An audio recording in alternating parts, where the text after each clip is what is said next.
নমস্কার বন্ধুরা, আপনাদের আরও একবার স্বাগত জানাই পাবলিক ভিউ কলকাতাতে। বন্ধুরা, এই ভিডিওতে আইএসএল ইন্ডিয়ান ফুটবল নিয়ে কিছু গুরুত্বপূর্ণ আপডেট দেবো। যেমন হাবাস, তিনি কিন্তু মোহনবাগান দলে ফেরার ইচ্ছা প্রকাশ করেছে। মোহনবাগান দল তারা কিন্তু এক ভারতীয় এক্সপিরিয়েন্স ডিফেন্ডারকে সই করেছে। মোহনবাগান মিগুয়েলের জন্য কত টাকা খরচ করেছে, এত টাকা খরচ করা উচিত কি উচিত নয়। ইস্ট বেঙ্গল দল তারা কিন্তু একটা খুবই ব্লান্ডার করতে চলেছে ট্রান্সফার মার্কেটে। তার পাশাপাশি কিন্তু আইএসএল ইন্ডিয়ান ফুটবল নিয়ে আরও অনেক গুরুত্বপূর্ণ আপডেট দেবো। তাই বলতেই পারি ভিডিওটা খুবই গুরুত্বপূর্ণ হবে, শেষ পর্যন্ত দেখবেন। এবং যারা চ্যানেল নতুন আছেন সবাইকে একটাই অনুরোধ করে রাখবো, যেহেতু এখানে আপনারা খেলার সমস্ত রকম আপডেট পেয়ে যাবেন, তারা অবশ্যই পাবলিক ভিউ কলকাতা চ্যানেলটিকে সাবস্ক্রাইব করে বেল আইকন প্রেস করে অল করে রাখবেন। তাহলে বন্ধুরা, সবার প্রথমে বলি, মোহনবাগান দল তারা কিন্তু অফিসিয়ালি 1 বছরের চুক্তিতে সই করেছে রাহুল ভেকেকে। 35 বছরের এই রাইট ব্যাক সেন্টার ব্যাককে কিন্তু মোহনবাগান অফিসিয়ালি বিএফসি থেকে কিন্তু সই করে নিয়েছে। অর্থাৎ আপকামিং সিজনে রাহুল ভেকে কিন্তু মোহনবাগান দলে খেলবে। তো রাহুল ভেকেকে অনেক কংগ্রাচুলেট মোহনবাগান দলে সই করার জন্য। তবে আমি বলবো যে মোহনবাগান ম্যানেজমেন্ট এই যে সইটা করেছে রাহুল ভেকেকে, আমার জাস্ট মাথায় ঢুকছে না। কারণ অলরেডি মোহনবাগানের কাছে মেহতাব আছে 2030 পর্যন্ত। মেহতাবের সঙ্গে চুক্তি থাকাকালীন রাহুল ভেকেকে সই করে আমি ঠিক এই কারণটা বুঝলাম না। হয়তো মোহনবাগান নিজের বেঞ্চ মজবুত করার জন্য রাহুল ভেকেকে সই করেছে। তবে আমি বলবো যে বেঞ্চ মজবুত করার হলে কিন্তু কোনো ইয়াং প্লেয়ারকে সুযোগ দেওয়া উচিত ছিল মোহনবাগানের।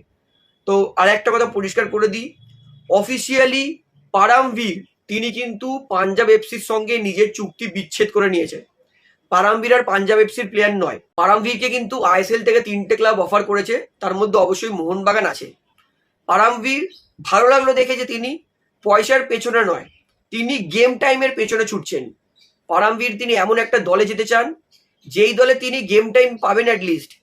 সেই জন্য কিন্তু মোহনবাগান দল পারামভীরের প্রথম চয়েস নয়, কারণ পারামভীর মোহনবাগানে আসলে গেম টাইম পাবে না বেশি, এটাই বাস্তবতা। তো দেখা যাক মোহনবাগান কিভাবে পারামভীরকে কনভিন্স করে মোহনবাগানে সই করার জন্য। হয়তো পারামভীরের কাছে কিন্তু আরও আইএসএল থেকে 2টো ক্লাবের অফার আছে।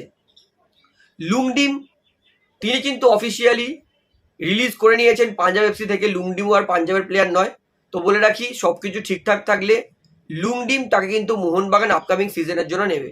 তো এটা আপনারা কনফার্ম ধরে নিন যে লুংডিম এখন থেকেই 60% মোহনবাগান দলেই আসছে, এর সম্ভাবনা প্রচুর।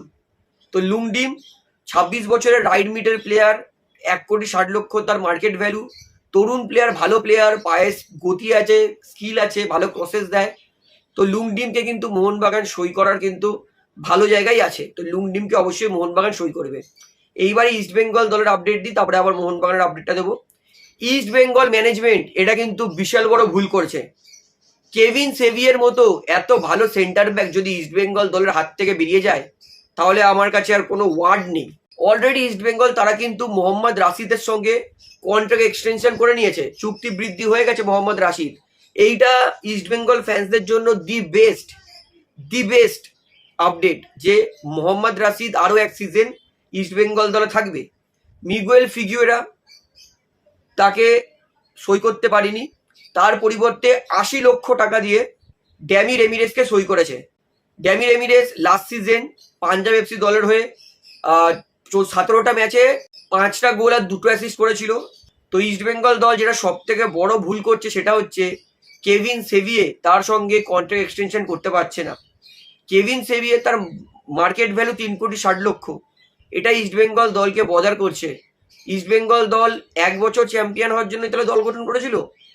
ইস্ট বেঙ্গল দলের কি ইচ্ছা নেই যে এই চ্যাম্পিয়নশিপটাকে আমি হোল্ড করি, রিটেন করি, পরপর 2বার আইএসএল চ্যাম্পিয়ন হই? কারণ কেভিন সেভিয়ে 3,60,00,000 টাকা ইস্ট বেঙ্গল যদি না দিতে পারে, Kevin no doubt last season ISL এ one of the best centre back ছিল কেভিন সেভিয়ে। অবিশ্বাস্যকর ভালো খেলেছেন তিনি, বয়সও 27 বছর, দারুণ প্লেয়ার, দারুণ। তো ইস্ট বেঙ্গল ম্যানেজমেন্ট কিন্তু কেভিন সেভিয়েকে এখনো অবধি যে চুক্তি বৃদ্ধি করবে সেটা কিন্তু রাজি করতে পারিনি। তো আমি বলবো ইস্ট বেঙ্গল ম্যানেজমেন্টকে যত টাকাই হোক, টাকাটা ফ্যাক্টর নয়। একটা প্লেয়ারের খেলা, তার ভালো ডিফেন্স, কত ভালো ফর্মে আছে, সে তার বয়স কত, সমস্ত কিন্তু ম্যাটার করে। তাই কেভিন সেভিয়েকে কিন্তু ইস্ট বেঙ্গল দলের মাস্ট রিটেন করা উচিত, এক্সটেন্ড করা উচিত, যদি ইস্ট বেঙ্গল দলকে আরও একবার আইএসএল এ ভালো পারফরমেন্স করতে হয়। তো তো আমি এই জন্যই বলছি ইস্টবেঙ্গল দল কিন্তু বড় ভুল করেছে কেভিন সেভিয়াকে কিন্তু রিটেন না করে, এবং ড্যামি রেমিরেস তার বয়সটা অনেক বেশি, আপকামিং সিজনে 36টা ম্যাচ খেলতে পারবে কিনা ফিট হয়ে সেটাও কিন্তু দেখার বিষয় আছে। তো অবশ্যই ইস্টবেঙ্গল ফ্যান্স এই ভিডিওটা কিন্তু সবাইকে শেয়ার করে দেখান যে ইস্টবেঙ্গল দল আপকামিং সিজনের জন্য ঠিক কি পরিকল্পনাটা করছে। এইবারে আপনাদেরকে বলি, মিগুয়েল ফিগুরার জন্য 8 কোটি টাকা খরচ করছে দুটো সিজনে। 8 কোটি টাকা মানে একটা হিউজ অ্যামাউন্ট। এত টাকা মিগুয়েলকে দিয়ে সই করাটা, দেখুন মিগুয়েল ভালো প্লেয়ার, দুর্দান্ত, তার পায়ে কাজ আছে, ভালো খেলেছে প্রথম সিজনে আইএসএল এ, এটা আমি এক ফোঁটাও ডাউট রাখছি না। কিন্তু 2 বছরের জন্য 8 কোটি টাকা মিগুয়েল আমি মনে করি অনেকটা বেশি। এর থেকে মোহনবাগান দল আরো কমে 3,20,00,000 টাকায় কর্নার শিল্ডকে পেয়ে যেত। স্কটিশ লিগে কর্নার শিল্ডের পারফরমেন্স মানে চোখ ধাঁধানো। 13টা ম্যাচে কর্নার শিল্ড, 6টা অ্যাসিস্ট, 2টো গোল করেছে স্কটিশ লিগে। ইন্ডিয়ান সুপার লিগের থেকে কিন্তু স্কটিশ লিগ আরো বেশি ভালো, আরো বেশি শক্তিশালী। প্রচুর ভালো ভালো প্লেয়াররা স্কটিশ লিগে খেলে। তো সেই লিগে কর্নার শিল্ড 13টা ম্যাচে 6টা অ্যাসিস্ট, 2টো গোল করেছে, মানে তার 8টা গোল কন্ট্রিবিউশন। মার্কেট ভ্যালু 3,20,00,000, 28 বছর বয়স। এত ভালো প্লেয়ার, তাকে মোহনবাগান কেন অ্যাপ্রোচ করলো না জাস্ট আমার ধারণার বাইরে। মোহনবাগান ম্যানেজমেন্ট যদি সত্যি আমি থাকতাম না, আমার মনে হয় আরো একটু বেটার দল গঠন করতে পারতাম। কর্নার শিল্ড যেই বছর আইএসএল খেলেছিল সেই বছর মানে ঝুলন্ত চেন্নাই দলে সব গোলকানা প্লেয়ার ছিল। সেই সিজনেও 24টা ম্যাচে কর্নার শিল্ড তিনি 116টা না 18টা গোলের চান্স ক্রিয়েট করেছিল, তার ধারে কাছে কেউ ছিল না। তো আমি বলবো যে এত ভালো প্লেয়ার থাকা সত্ত্বেও আমি বলবো যে মিগুয়েল ভালো প্লেয়ার, এতে কোনো সন্দেহ নেই, কিন্তু আমি চেয়েছিলাম যে কর্নার শিল্ডকে মোহনবাগান সই করুক, আরো বেটার পজিশন ছিল বলে আমি মনে করি। তবে মিগুয়েল দেখা যাক, আমি প্রে করবো যেন মিগুয়েল মোহনবাগানের জন্য ভালো খেলে, কারণ পুরোপুরি ক্রিয়েটিভিটি মিগুয়েলের উপরই ডিপেন্ড করছে এই মুহূর্তে মোহনবাগান দলে।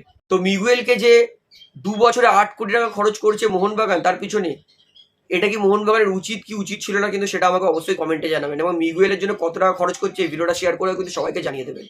এইবারে আপনাদেরকে বলি, মোহনবাগান তারা কিন্তু হেড কোচের জন্য পিটার ক্র্যাটকি তার সঙ্গেও কথাবার্তা চালু করেছে। পিটার ক্র্যাটকি যিনি মুম্বাই সিটি এফসির হয়ে কিন্তু বিগত 2টো সিজন কোচিং করিয়েছেন, ইন্ডিয়ান ফুটবল সার্কিটে তার কোচিং করানোর এক্সপিরিয়েন্স আছে। মুম্বাইয়ের জন্য খুব একটা ভালোও নয় খারাপ নয়, ঠিকঠাক কোচিংই করিয়েছেন।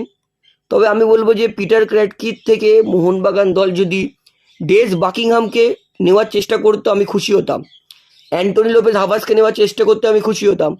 পিটার ক্র্যাটকি নো ডাউট ভালো কোচ, কিন্তু ডেজ বাকিংহাম অনেক বেটার অপশান।